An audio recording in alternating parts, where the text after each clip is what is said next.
નમસ્કાર મિત્રો શું તમારા ઉપર ખૂબ કરજો વધી રહ્યો છે? આપ કર્જામાંથી મુક્ત થવાના બદલે એમાં ફસાતા જ જાઓ છો, તો શું ઉપાય કરવો જોઈએ?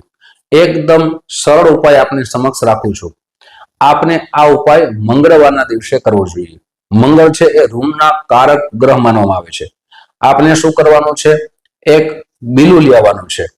એ બીલામાં લાલ કપડું વીંટવાનું છે અને શંકર ભગવાનના મંદિરે જવાનું છે. સાથે પંચામૃત પણ સાથે લઈ જવાનું છે. સૌથી પહેલા શંકર ભગવાનની આપણે પૂજા કરવાની છે. ત્યાં ગણપતિ ભગવાન હોય એની પૂજા કરવાની છે. સાથે હનુમાનજી મહારાજની પૂજા કરવાની છે. જે પણ દેવી દેવતા મંદિરમાં સ્થાપિત હોય એ બધા ભગવાનની પૂજા કરવાની છે.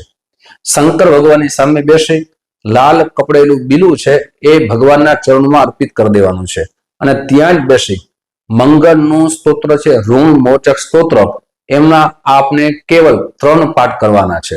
અને આ મંગળવારથી શરૂઆત કરી અને આપ જો મંગળવારે અને રવિવારે અઠવાડિયામાં એટલે કે સાપ્તાહિકમાં 2 દિવસ આપને આ પાઠ કરવાના છે, પણ આપને 11 મંગળવાર સુધી અને 11 રવિવાર સુધી કરવાના છે.